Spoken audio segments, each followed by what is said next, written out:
Yang bagus punya adalah you know, we have human rights. Macam barang yang you tak berani cakap kan, ataupun sedih, ataupun you feeling sangat, ataupun you nak beritahukan orang tapi you tak tahu siapa nak beritahukan.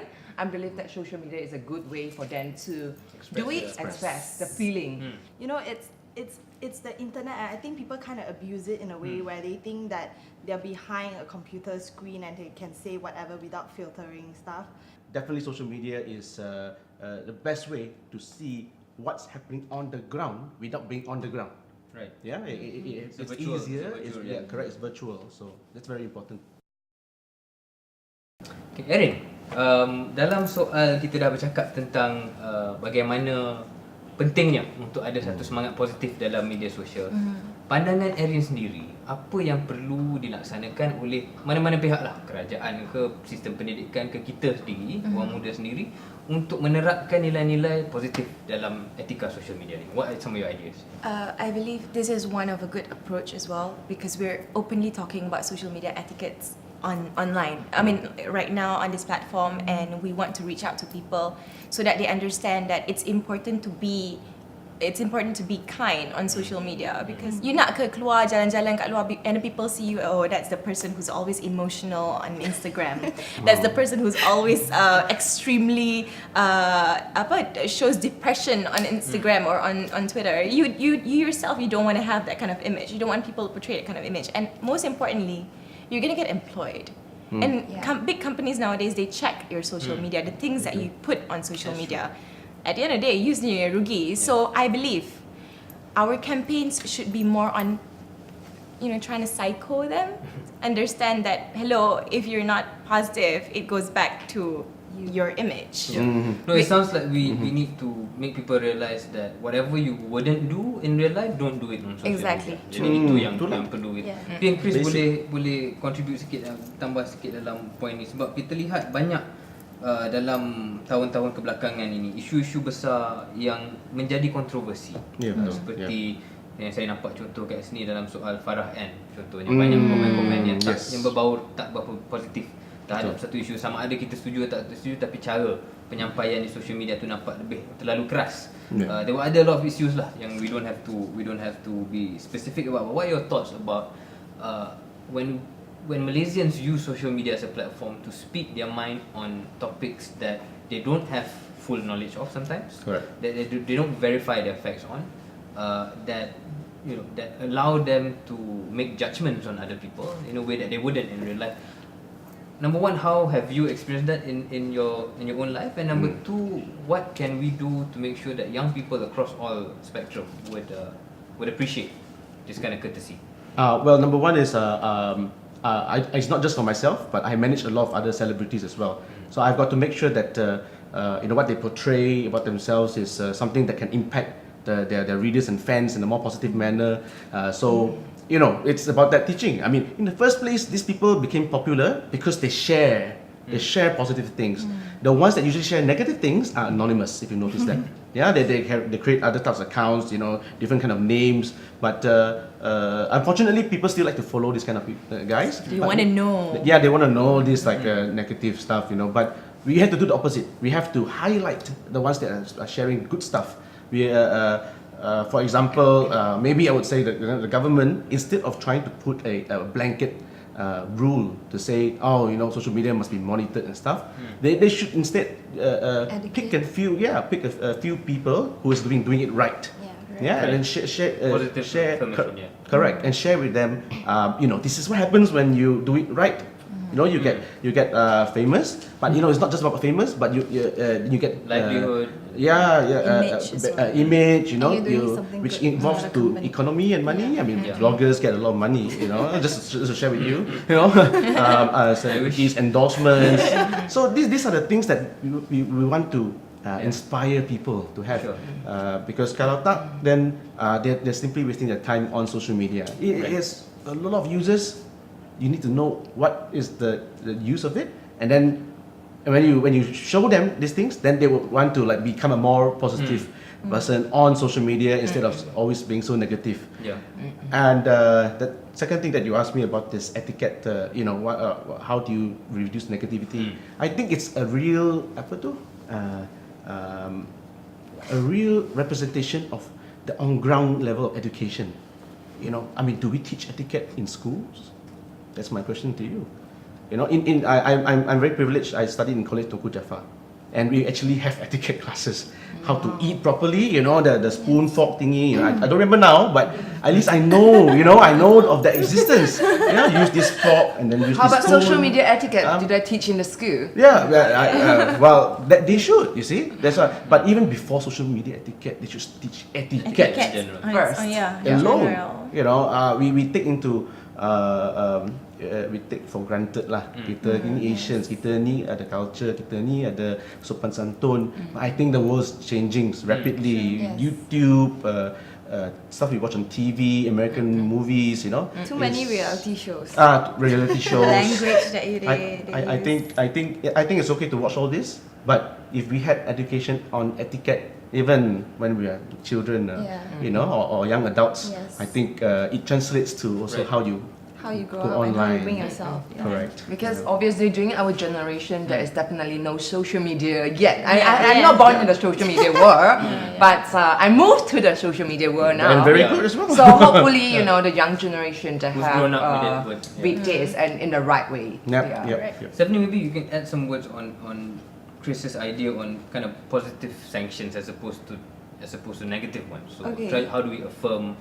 How do you find an ecosystem that celebrates people who use social media well, like you guys, who get positive outcomes out of it? So what are your ideas on how that might happen?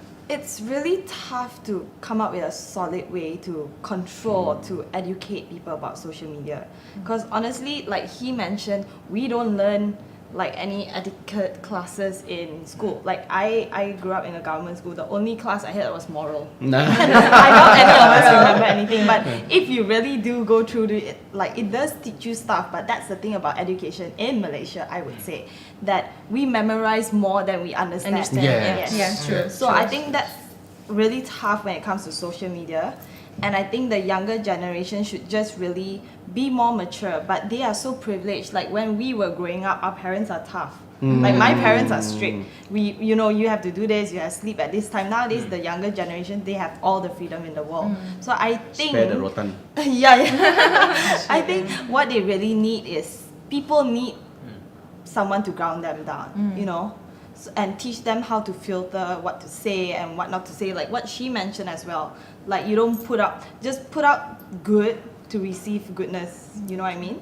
It's what you put out and what you get back. Yeah. So to affirm this, I would say the government could actually host like festivals, you know, like happier festivals that bring people together and, you know, enjoy the fun, and also like, you know, drop this kind of like etiquette here and there, like not hard sell it, but still like bring out the joy and fun, and you know, like let all these kids and whoever come and enjoy that. Right. You know, just more positiveness in our whole community and Got it. in KL, Malaysia. You know what I mean?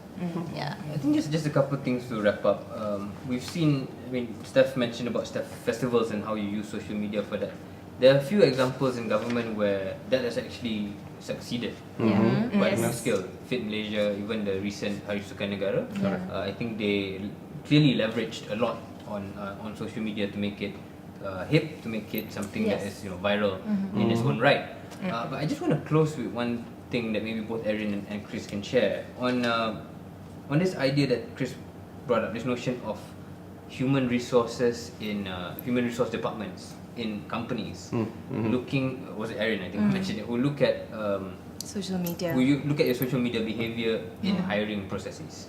So what do you think is important for people to portray in their social media accounts if they want to use it a bit more tactically and strategically? Let's put this whole toll hike thing as an example. You're angry about it. I think everyone feels the pinch.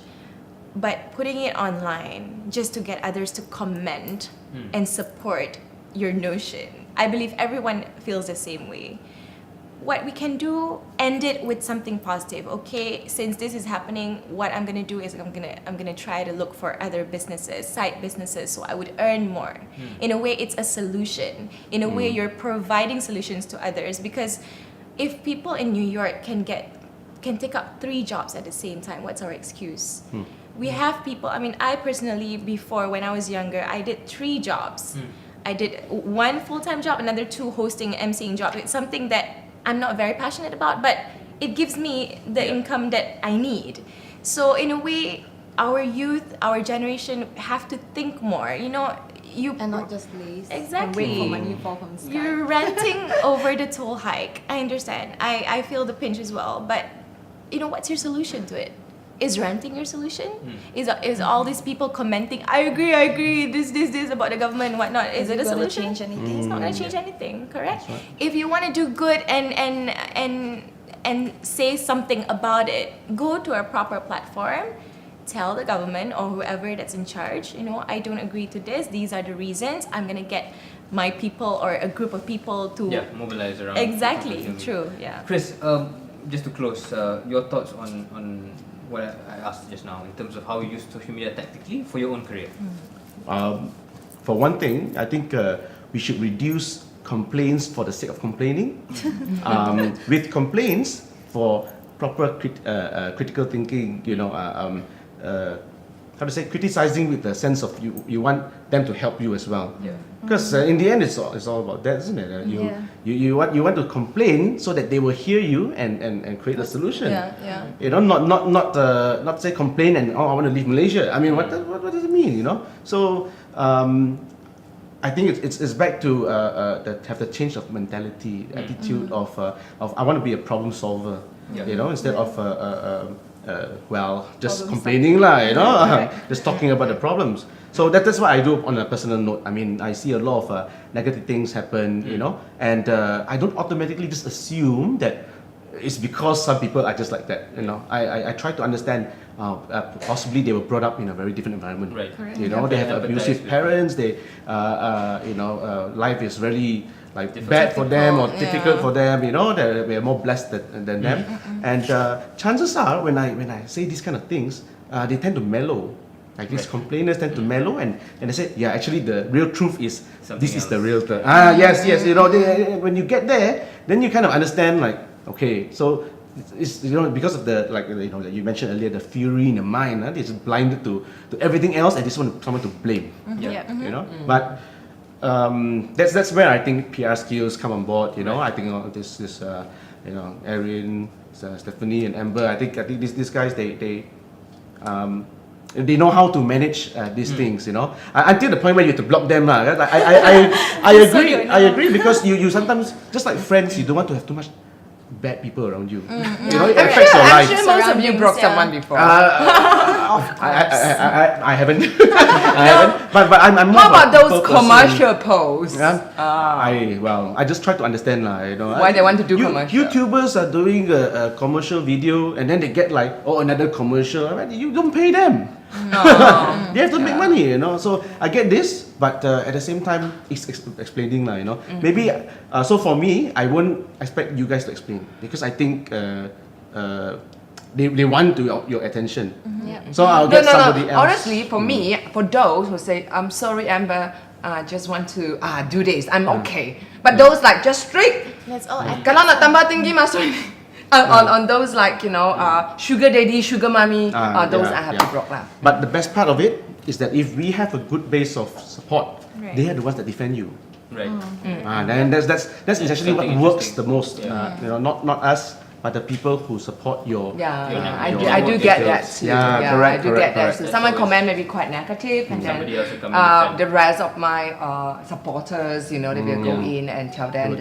So we don't need to do anything because I believe that, you know, because social media is not watched by one person. It's like everyone are in this post on this account, so everyone will give their own personal comment. So if you comment something negative, sometimes you get a lot of people talk to you, tell you the right thing, you know, then you should understand. Okay, extremely interesting discussion, which also will not end if we didn't have a time limit. But I think we've learned a couple of things. Salah satunya perlu ada satu pengamatan bahawa social media ni kalau dikawal ataupun kalau diguna untuk satu perkara yang baik, usaha yang baik, tentunya akan membawa kepada satu hasil yang baik. Tetapi sekiranya kita datang atau kita masuk ke dalam alam social media ni tanpa satu etika yang tertentu, ia akan menyebabkan perkara-perkara negatif. Sekian, terima kasih saya ucapkan kepada semua yang hadir pada hari ini. Thank you. Terima kasih. Dah dengar pendapat orang muda, saya pasti anda juga mempunyai pandangan, idea tersendiri mengenai isu ini. Kalau ada, sila tweet dengan hashtag Sembang Orang Muda ataupun tulis saja komen di bawah ini. InsyaAllah saya akan reply.